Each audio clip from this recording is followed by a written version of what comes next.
Merci pour votre présence pour cette conférence de presse de présentation de nos candidats aux élections législatives qui vont arriver assez rapidement après les élections présidentielles, puisque les 12 et 19 juin, les Français vont réélire leurs députés, leurs 577 députés, et nous l'espérons, après une victoire de Marine Le Pen, donneront à la France une majorité présidentielle nouvelle, avec des femmes nouvelles, des hommes nouveaux, qui permettront de proposer des lois et de voter les lois qui seront de l'inspiration du programme présidentiel de Marine Le Pen. Quel programme est résumé dans les 22 mesures, dans ce tract que nous distribuons depuis février. Avec des femmes, des hommes et des lois. L'inspiration. Ça va. Westmans, oui. Nous serons naturellement, comme la loi, j'allais dire, nous y oblige, mais pas tout à fait, la parité. On n'est pas tout à fait obligé d'avoir la parité, finalement. On pourrait choisir de ne pas avoir la parité et de faire, comme l'ont fait les Républicains il y a 5 ans, des pénalités financières. Eh bien, nous, non, nous respectons la loi. Et nous faisons donc, dans chaque département français, une parité exacte entre femmes et hommes. C'est-à-dire qu'en Loire-Atlantique, nous aurons, comme aux élections de 2017, comme aux élections de 2012, je pense qu'en 2007, ça devait être pareil aussi, 5 femmes candidates titulaires et 5 hommes. Avec une moyenne d'âge pour les titulaires de 42 ans. Pour revenir dans le détail des circonscriptions, et les candidats titulaires et suppléants naturellement se présenteront à vous d'ici quelques instants. Dans la première circonscription, c'est-à-dire en gros Orvault, Sautron, partie de Nantes-Nord, nous aurons comme candidat titulaire Dylan Harel. Monsieur Harel est âgé de 25 ans, il est agent administratif dans la fonction publique territoriale et il était notre candidat à l'élection départementale dans le canton de Nord-sur-Erdre l'an dernier, où il a rassemblé, je crois, environ 14% des suffrages exprimés. Son suppléant est Jérémy Fournier, 23 ans, agent d'accueil. Dans la deuxième circonscription, notre candidat titulaire est Nicolas Gasnier, que je laisse se présenter. 49 ans, je me suis présenté avec Éléonore Revel aux élections départementales l'année dernière. Je serai donc présent cette fois-ci sur la deuxième circonscription de Nantes. Voilà. Cette circonscription, c'est Nantes Centre. C'est vraiment l'hypercentre nantais. D'accord. Et nous ne comptons pas, au prétexte que c'est l'hypercentre nantais, au prétexte que nous avons quelque chose que juger difficile, ne pas y être, y mettre un prête-nom. Non, nous y mettons un militant impliqué, représentatif de cette nouvelle équipe départementale que nous avons mis en place depuis octobre dernier, qui était déjà impliqué aux élections départementales l'an dernier, où il a réalisé en binôme 11% des suffrages exprimés, qui était précédemment déjà impliqué dans la campagne municipale nantaise. C'est-à-dire que nous implantons des militants où ils vivent, où ils résident, où ils travaillent. Et nous avons vocation à travailler Nantes autant que les autres territoires départementaux, sans considérer que, parce que c'est la métropole un peu plus rétive à nos idées, il faudrait ne pas y être présent ou considérer que ce n'est pas important. Nous avons vraiment cette ambition d'être présents de manière assez égalitaire partout en Loire-Atlantique. C'est une nouveauté. C'est une... Par rapport à 2017. Dans la mesure où cela n'a jamais vraiment été fait, c'est une nouveauté. Mais moi j'ai cette obsession,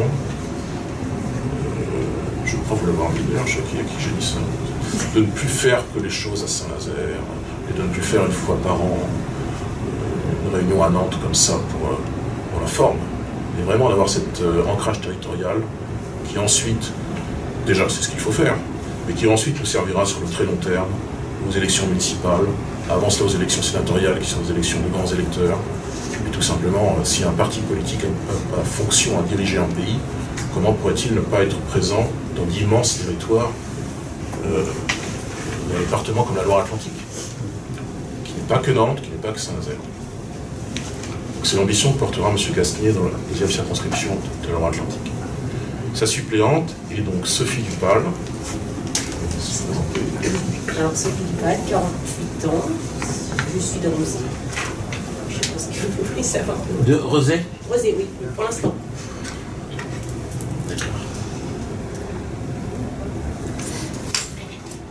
Dans la troisième circonscription, notre candidate titulaire est Véronique Jarry, 61 ans, conductrice de transport public.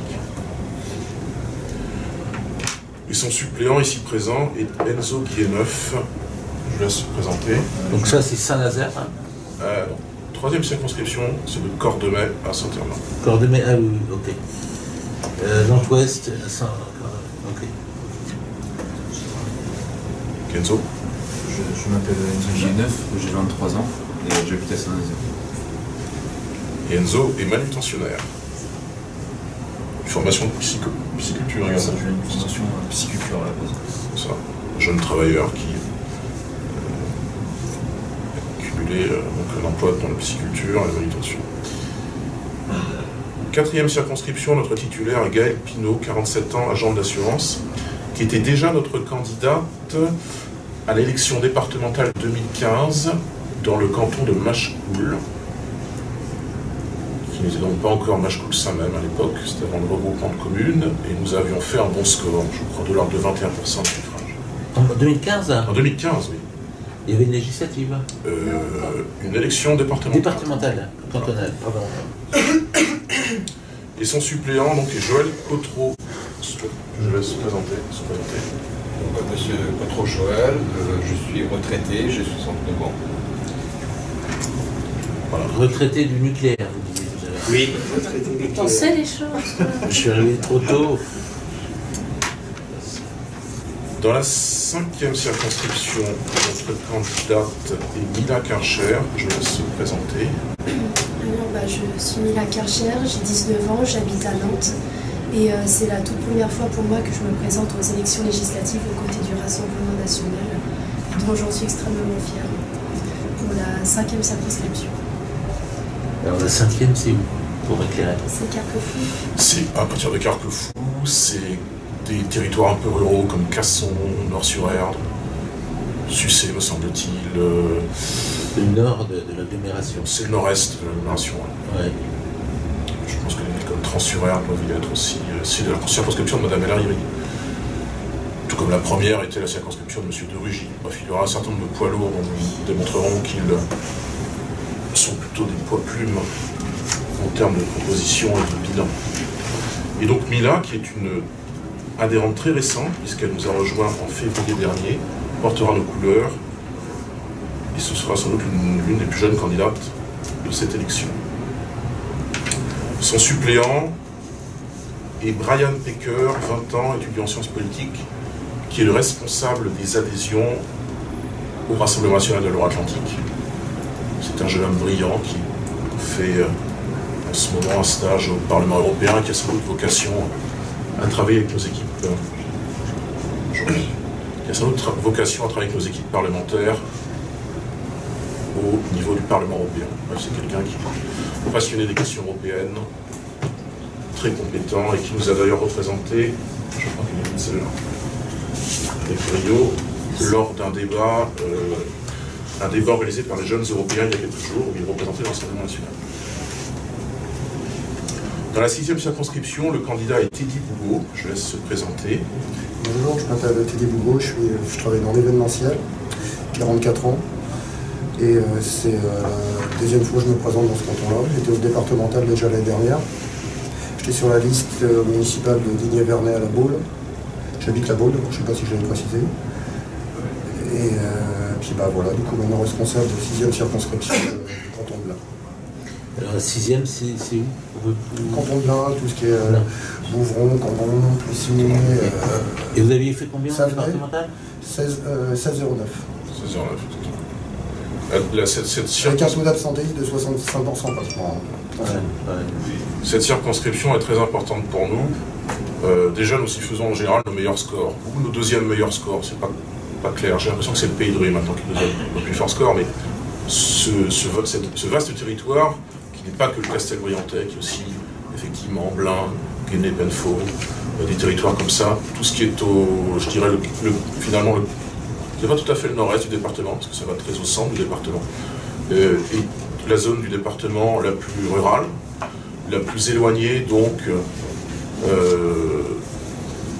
pas forcément la plus éloignée de l'influence politique de la métropole de Nantes, mais c'est la zone du département où il y a le moins de services publics, où les guichets ferroviaires ferment, où les agences postales ferment ou se reconvertissent en simple point de dépôt pour du courrier.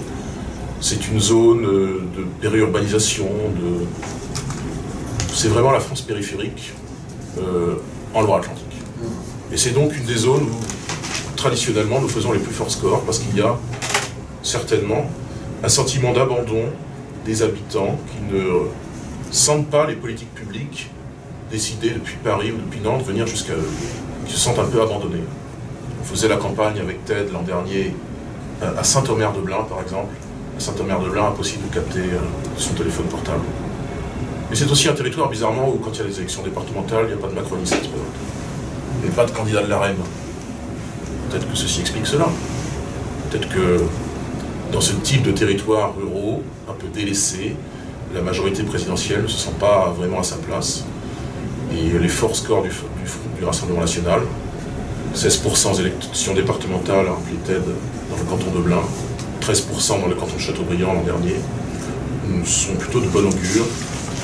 Et nous avons vocation seulement à nous présenter à cette élection législative et puis un peu plus tard nous implanter dans cette circonscription. D'abord, c'est la plus grande circonscription de France, au niveau superficie. C'est ça? Exactement. Elle fait, je crois, 3000 km². C'est presque 60 km de côté. C'est pas un carré, mais ça vous donne l'ordre de grandeur.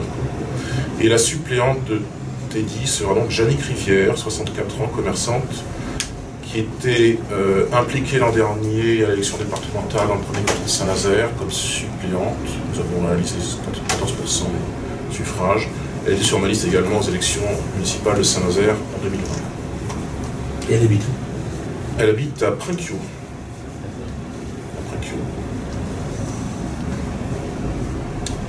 Dans la 7e circonscription, donc votre candidate est Laurence Lepage, que je laisse se présenter. Je suis Laurence Lepage, j'ai 47 ans, 48 cette année. Je suis infirmière en psychiatrie depuis un peu moins de 30 ans. Voilà. J'habite Saint-Nazaire et je vais être sur la 7e circonscription, ce qui est la Baule, Guérande. Il y a quoi, la Chapelle des Marais, et puis mon château, c'est ça, petit? Et le Croisic. Le Croisic, château. c'est ça. Donc c'est une petite circonscription là du coup. Eh bien, je commence en politique, donc c'est très bien. Ça fait 2 ans que je suis aux côtés de Gauthier pour apprendre tout ça, donc je l'assiste plus ou moins. J'avance dans mon parcours politique. J'ai déjà été dans l'équipe de son prédécesseur pendant 1 an, mais je ne m'y retrouvais pas. Je m'y retrouve beaucoup plus auprès des Ébouchets. Circonscription un peu étrange, très rurale, très urbaine autour de la Baule, avec les Pornichet un petit peu, avec des enjeux patrimoniaux forts, qui ne sont pas des enjeux touristiques. Donc il y aura beaucoup de choses à faire dans cette circonscription un peu composite, où nous faisons traditionnellement des bons scores, pas tant parce que la Baule vote pour nous, il ne faut pas se raconter l'histoire, mais parce que Andrière, dans l'arrière-pays de cette circonscription, un peu à Pornichet aussi, eh bien, nous avons des réservoirs nous avons des gens qui votent pour nous régulièrement à chaque élection.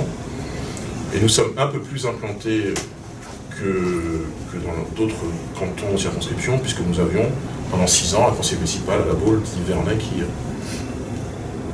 a fait un travail d'opposant constructif. Ce n'était pas la majorité de M. Louvrier, c'est celle de M. Météro, mais nous avons, je dirais, un petit bilan dans cette circonscription. Donc Laurence nous représentera à l'élection législative, avec comme suppléant Franck Rio, 54 ans, conducteur de transport public et responsable pour le RN de cette circonscription. Monsieur Rio, président à Guémené-Pelfort, qui est aussi une de ces villes où nous faisons régulièrement des bons scores, souvent plus de 20%. Dans la 8e circonscription, donc le candidat titulaire et moi-même, Gauthier Boucher, 34 ans. Donc, pardon, je corrige. Une petite circonscription par la taille, mais sur laquelle vous comptez beaucoup? Oui. Oui. Certaines plus que d'autres, peut-être? Oui. Non. Parce qu'il y a la Brière, parce qu'il y a... D'accord. Il n'y a pas que la Brière, mais oui, on compte beaucoup. Ouais.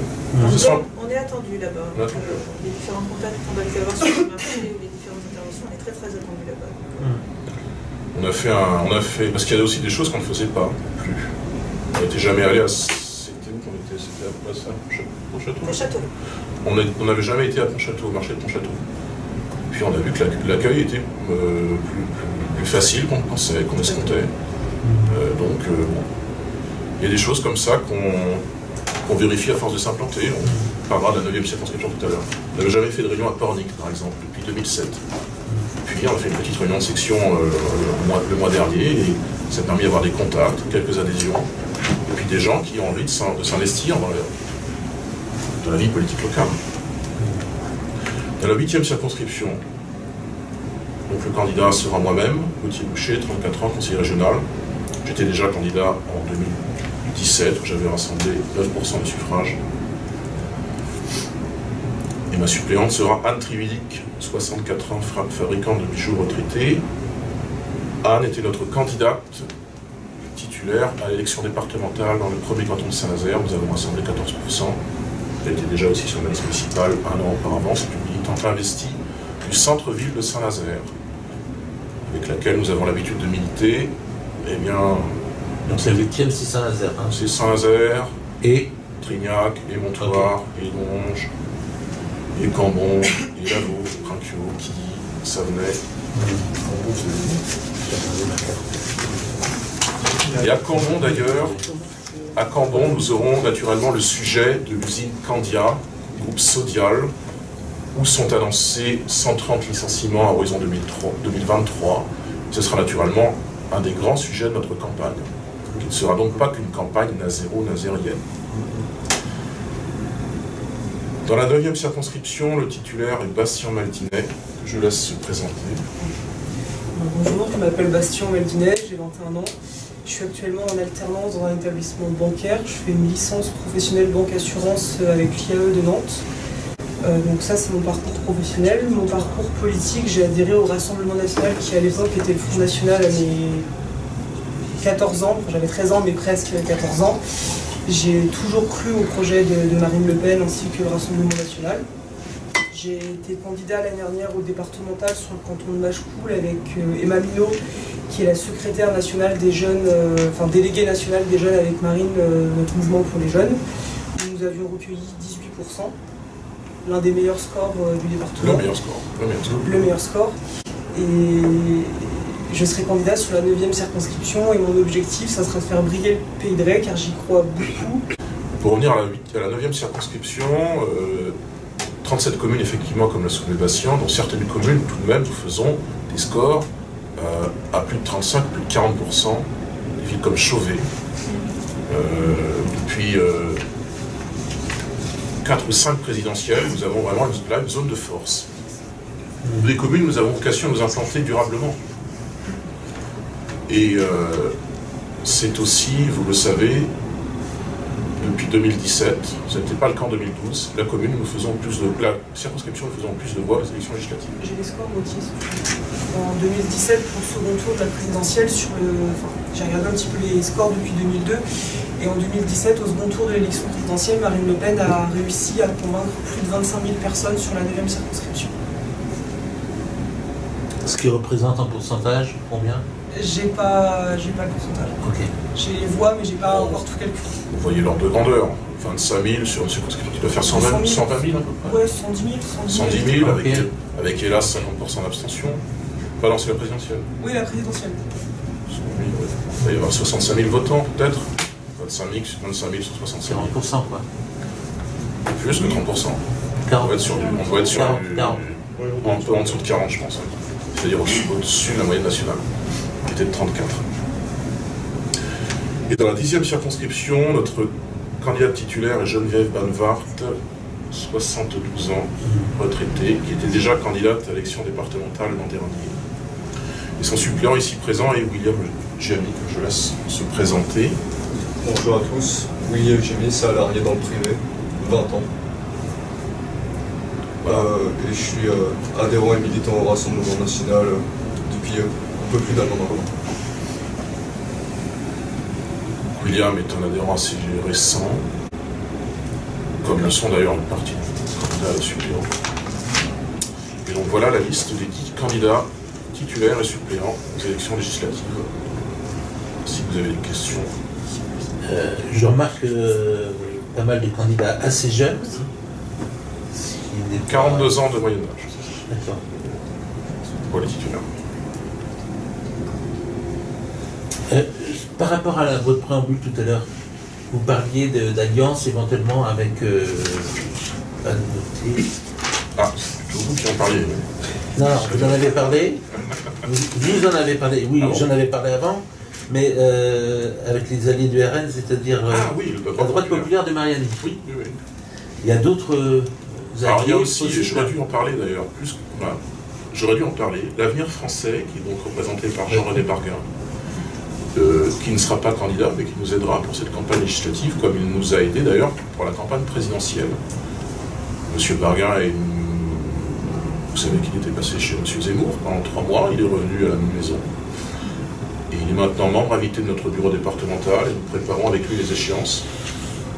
Je l'ai vu l'autre jour pour préparer mon débat sur France 3, par exemple, et il m'a, je peux dire, formé sur les questions énergétiques, donc il est un des spécialistes, un des grands spécialistes. Vous savez, le grand spécialiste de ce projet qui s'appelle Astrid, de retraitement des déchets nucléaires, dont nous contestons qu'il ait été abandonné.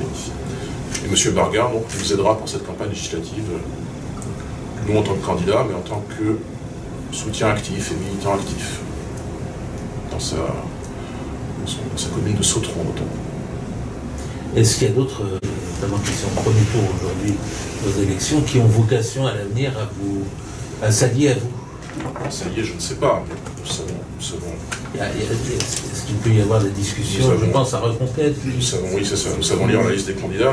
Nous avons vu qu'il y a un candidat qui s'appelle Éric Zemmour et un autre qui s'appelle Nicolas Dupont-Aignan. Voilà. Qui chacun présenteront, je le crois, des candidats aux élections législatives. Et je pense qu'ils le feront de manière autonome. D'accord. Okay. Je pense que c'est très vraisemblable. Dans le cas de M. Dupont-Aignan, dans les circonscriptions où M. Dupont-Aignan ne sera pas présent, ses électeurs auront naturellement vocation à voter pour le Rassemblement national, qui est tout de même l'option politique la plus proche de leurs idées. J'entretiens d'ailleurs des relations avec la France. Je ne dis pas qu'il y aura alliance, mais en tout cas, je pense que dans certaines circonscriptions, s'il n'est pas présent, ses électeurs auront vocation à affirmer un vote utile qui est celui du RN.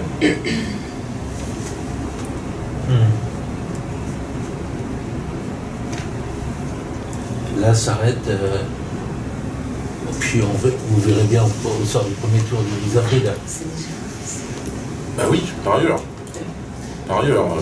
Mais votre liste là, elle est ferme. Elle n'est pas susceptible d'inflexion, si c'est votre question. Non, c'est ça. Elle ne changera pas, elle ne changera pas. D'accord. Et c'est aussi notre différence, je crois, avec M. Zemmour, qui attend de voir sa carte électorale. Et ce n'est pas complètement incohérent d'ailleurs, parce qu'il ne peut pas savoir sa carte électorale par avance. Il ne sait pas précisément quelle est sa sociologie électorale. Il ne sait pas encore, même si on peut le deviner, où seront ses zones de faiblesse et ses zones de force, nationalement et puis dans le département. Alors j'ai l'impression que M. Zemmour, j'en suis certain, regardera la carte électorale. Dans les circonscriptions, il fera les meilleurs scores naturellement. Il parachutera, il faut bien le dire, ses cadres nationaux. Bon, nous ne sommes pas dans cette optique-là, parce que nous savons d'où nous venons, nous avons une intériorité, et donc nous avons vocation à nous implanter. Donc cette liste de 20 personnes, effectivement, n'est pas susceptible d'inflexion. Même si nous appelons les électeurs de M. Zemmour, qui probablement ne seront pas qualifiés, dont le candidat ne sera probablement pas qualifié au second tour de l'élection présidentielle, à renouer avec ce vote utile qui est selon nous le vote RN. Au premier tour de l'élection présidentielle, au second tour de l'élection présidentielle et aux 2 tours de l'élection législative. S'ils veulent vraiment une majorité parlementaire nationale. Par rapport à vos scores la dernière fois, vous avez un objectif précis d'augmenter qu'est-ce que vous fixez? Notre objectif, c'est d'avoir des députés en Loire-Atlantique. Et nous espérons en avoir dans certaines circonscriptions. Notre objectif, c'est un score à 2 chiffres. Notre objectif national, dont auquel sera largement corrélé les élections législatives, c'est bien sûr l'élection présidentielle à court terme. Vous comprenez bien que s'il y a victoire de Marine Le Pen, il y aura presque mécaniquement une confirmation de l'élection législative. Normalement, les électeurs ne vont pas se déjuger en votant pour une autre majorité à l'élection législative un mois après. Tout dépendra de la présidentielle, qui encore une fois, dans la Ve République, est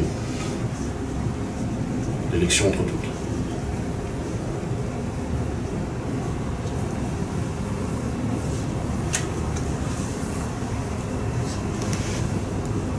Vous disiez que vous avez des candidats assez jeunes en âge, c'était une volonté, c'est un hasard, c'est une volonté du parti, Je pense qu'on a toujours eu des candidats assez jeunes à nos élections.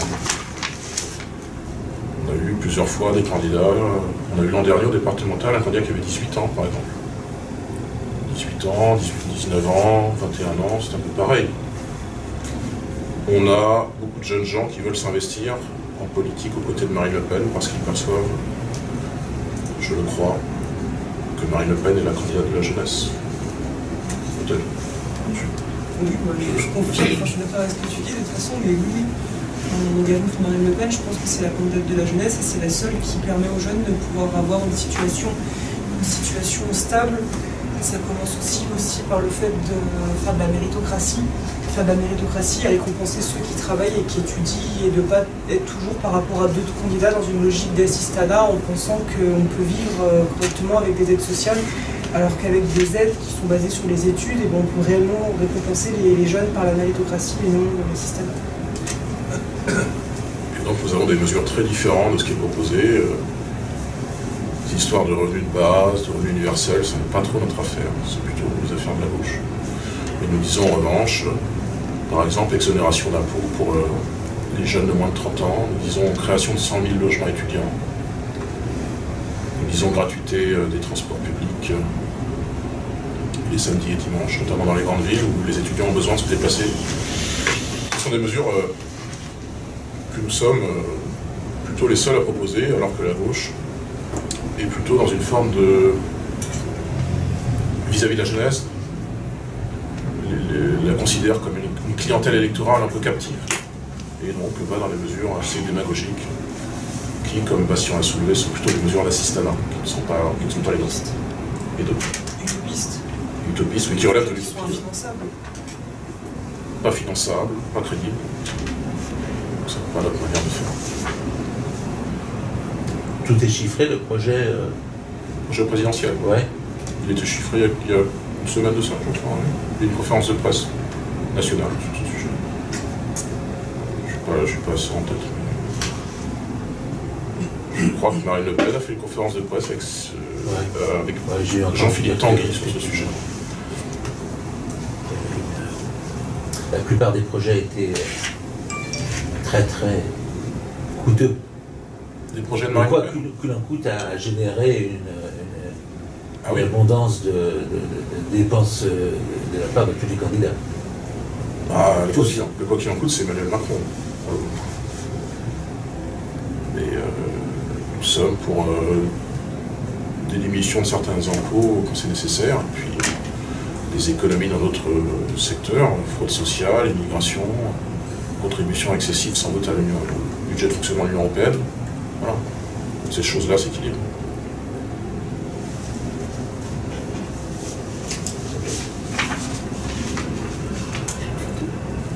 On va faire une photo. Et oui, comme le soulève Nicolas, 700 milliards de dettes. En 5 ans, le bilan tout de même d'Emmanuel Macron, je disais le bilan tout de même en 5 ans d'Emmanuel Macron, c'est 700 milliards, plus de 700 milliards de dettes supplémentaires. Il faut se rappeler qu'en 2017, la France avait 2200 milliards de dettes, dont un tiers de la dette existante supplémentaire en 5 ans. C'est phénoménal. La France est passée de combien à combien, pardon? On était à 2200 milliards. D'accord. Et là, on est à 2900 ouais. On est à 50% du PIB. Et on était à moins de 100% du PIB en 2017. C'est du jamais vu, c'est exceptionnel, c'est phénoménal. Si notre jeunesse s'investit aujourd'hui, c'est parce que c'est notre jeunesse qui paiera la dette. Aussi. Notre jeunesse, c'est l'avenir de la France. Je peux ajouter, Nicolas? Vas-y, bien sûr. Ce que je disais aussi, c'est par rapport à la dette. Enfin, la dette en France, elle explose d'année en année. Et ce qui est aussi très dangereux, c'est que notre dette française, elle n'est même plus détenue par les Français ou l'Union européenne, elle est détenue de plus en plus par ce qu'on appelle des résidents non étrangers. Donc c'est des pays comme le Japon, comme d'autres. Et la dette française, elle appartient maintenant à 50% des États étrangers. On a dépassé là, actuellement la barre des 50%. Donc quand on se dit qu'on est endetté à 130%, ça veut dire qu'on doit plus de 50% de cette dette à des pays étrangers. Et si les affaires marchent, vous allez refaire en termes de voies. Est-ce que vous avez prévu d'investir dans des locaux en Loire-Atlantique? Parce que pour l'instant, vous êtes privé d'une permanence en Loire-Atlantique. Je sais que c'est une marotte. Une marotte des journalistes. Hein. Mais j'ai l'impression quand même. Moi, je regrette qu'il n'y ait pas de permanence. Mais une permanence, c'est un coût. Je crois que la permanence qu'on avait, on a payé de l'ordre d'un peu plus de 1000 € par mois. Ce qui est assez considérable pour nos finances. Avoir une permanence, ça ne doit pas être une excuse au fait de ne pas s'implanter, de ne pas faire des réunions publiques locales. Voilà. Nous n'avons pas de permanence, mais nous sommes proactifs finalement dans notre manière de militer, de s'implanter, puisque cette permanence que nous n'avons pas, nous la remplaçons par des réunions que nous faisons à l'échelle des circonscriptions et de certaines communes, que nous ne faisions plus avant. Puisqu'encore une fois, avant, nous favorisions, c'était bien malheureux, que Saint-Nazaire et que Nantes de temps en temps. Voilà, nous fonctionnons sans permanence temporairement, mais ça ne nous empêche pas d'agir en politique. Finalement, le Parti Socialiste a une permanence à Nantes, qui est assez jolie. Et combien va-t-il faire de voix dans une semaine? Le Parti Socialiste, c'est assez... Moi, ça m'a sidéré, j'étais au débat télé-nantais. Le Parti Socialiste n'était pas invité au débat télé-nantais. En même temps, comment ne pas le comprendre, puisque ce parti socialiste, même s'il gère la ville de Nantes, même s'il gère le conseil départemental, n'est plus représenté au niveau national, et pratiquement plus au niveau départemental. Alors Télé-Nantes s'ajuste, et Télé-Nantes a bien agi. Moi je ne suis pas sûr qu'avoir une belle permanence, une belle vitrine, si on n'est pas implanté dans le pays réel, ce soit vraiment quelque chose d'efficace. Nous n'avons pas de permanence parce que nous sommes économes de nos deniers, mais nous avons des militants qui sont investis sur les marchés et qui ont vraiment cette vocation, ce sacerdoce de vouloir être demain ces élus locaux, ces députés, donc ces législateurs qui bien changeront la France en mieux. Et le Parti Socialiste et les Républicains, c'est un peu pareil, sont devenus de grands notables avec des belles permanences, mais qui ne représentent plus tellement le peuple qu'ils sont censés défendre. Je peux vous dire. On est vraiment dans un esprit d'économie aussi. Là, on est plusieurs nouveaux, entre guillemets, à être candidats. Gauthier nous a formés, nous a expliqué un peu les tenants et les aboutissants. Moi, je parle pour moi en tout cas, je pense que mes collègues, c'est pareil. On est vraiment dans un souci d'économie. Chaque denier dépensé sera dépensé utilement. L'apparat, tout ça, non. Je préfère être sur les marchés, le matin, régulièrement, rencontrer des gens, discuter avec eux, les écouter, parce que le besoin qu'ils ont de se confier, enfin, que ce soit sur de la politique ou même des choses un peu plus personnelles, est vraiment énorme. Je préfère ça que d'avoir un beau bureau avec un beau PC et faire politique. C'est pas notre esprit. Chacun fait ça de chez lui. Il y a un gros avantage à ne pas avoir de permanence. Il y a un gros avantage, c'est que nous sommes obligés d'aller sur le terrain à la rencontre de nos électeurs. Ce que ne font pas ceux qui ont une permanence. C'est-à-dire que les habitants de Sucé-sur-Erne, s'ils veulent venir à la permanence socialiste, doivent se déplacer. Mais tout le monde ne peut pas se déplacer. Tout le monde n'a pas non plus les moyens. Aujourd'hui, le carburant est hors de prix. Je suis allé à la rencontre de nos électeurs, mais aussi de la population. Alors effectivement, à Sucé-sur-Erne, très peu de politiques vont là-bas à la rencontre de notre ruralité, du pays, nos habitants. Un habitant de Guémené-Pafo, de Sucé, de Rouen, de Vue, de Chauvet, ne vaut pas moins cas d'habitants de Nantes Centre. Non, puis, enfin, à l'heure actuelle, on est moderne, on a Internet, on a les communications, on a WhatsApp, on a tous ces trucs-là. Enfin, on n'a pas besoin réellement d'avoir un bureau. Enfin, on est hyper interactifs, tous ensemble, on se connaît tous, on discute les uns avec les autres, on réagit très vite, il faut aller à tel endroit, on y va. Enfin, on est. Et puis on a appris à télétravailler en plus. Ouais, c'est ça, enfin, c'est bien plus intéressant. Je crois, si vous voulez, que la permanence et les formes politiques qui sont attachées, comme le permanent politique, sont quand même des formes du 19e siècle. Nous partageons cela avec M. Macron, même si M. Macron fait l'usage tout à fait inverse. Nous considérons la politique pour ce qu'elle est maintenant, c'est-à-dire, eh bien, maintenant la politique, elle se fait sur les réseaux sociaux, dans des relations interpersonnelles avec des gens qui expriment des doléances, pas forcément en se rendant à une permanence, en allant dans la grande ville du département, en allant à Nantes depuis Nicolas Dissucé ou Chouvet, en allant depuis leur village jusqu'à Nantes pour aller voir l'élu dans sa permanence, dans une forme de rapport vertical à la politique, qui n'est pas du tout notre manière de faire. Notre manière est horizontale, notre manière est égalitaire. Parce que nous sommes en résonance avec le peuple français. Si vous saviez le nombre de doléances que nous recevons chaque jour, de gens qui, au fond, demandent à l'aide, comme nous avons eu l'autre jour des messages d'ouvriers de Candia à Cambon, demandant qu'est-ce qu'on pouvait faire pour eux, est-ce qu'on pouvait les rencontrer. Notre message l'autre jour de l'ordre des infirmiers, nous demandons qu'est-ce que nous comptions faire pour la politique de santé si Marine Le Pen était élue. Nous recevons comme ça chaque jour quantité de messages, trop de messages à vrai dire, pour que nous puissions les traiter toujours rapidement. À cela s'ajoutent les demandes de procuration qui sont en explosion. Nous avons plus de procurations qu'il y a. Combien ? 140 en 2017, plutôt 190 cette année visiblement. 190-200. Et nous en aurons au second tour, plus encore. Enfin, je fais une erreur, 140 c'est pour les deux tours. On est à 190 là pour le premier tour. Et c'est pas fini, comme le souligne Nicolas. Et ça n'est pas suspendu à une permanence, toutes ces choses-là. Nous sommes mobiles, nous sommes allés voir les maires, presque tous, Ted, Laurence, Nicolas, Bastien, et tout le monde. Nous sommes allés voir les maires pour trouver les parrainages en janvier-février dernier. On les a perçus à une permanence. Ce n'était pas d'ailleurs que des rendez-vous pour aller quémander un parrainage d'élus. C'était au fond un rendez-vous que nous avons eu avec Ted à Vieille-Vigne pour s'enquérir de ce que pensait le maire des éoliennes, dans d'autres communes pour savoir ce que pensait le maire de l'offre en termes de services publics dans sa commune. Et à chaque fois, nous avions des entretiens qui étaient, au fond, qui n'étaient pas concentrés que sur la question de l'élection présidentielle, des parrainages, qui était au fond une manière d'avoir un ressenti de ce que faisaient les élus locaux, de leurs doléances, de leurs remarques, de leurs critiques, etc.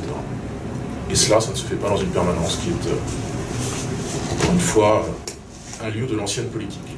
Ceci étant, chaque mois, nous réunissons, et dans des salles municipales, que nous louons à la mairie de Nantes, un bureau départemental. Ça n'est pas une permanence en soi. Est-ce qu'on peut faire une photo maintenant? Oui, bien sûr. Là, il fait presque nuit, non? On va rester à l'intérieur, non? Oui. Je fais pas de photo. C'est pas de photo. Debout, Oui, debout, bien sûr. Merci.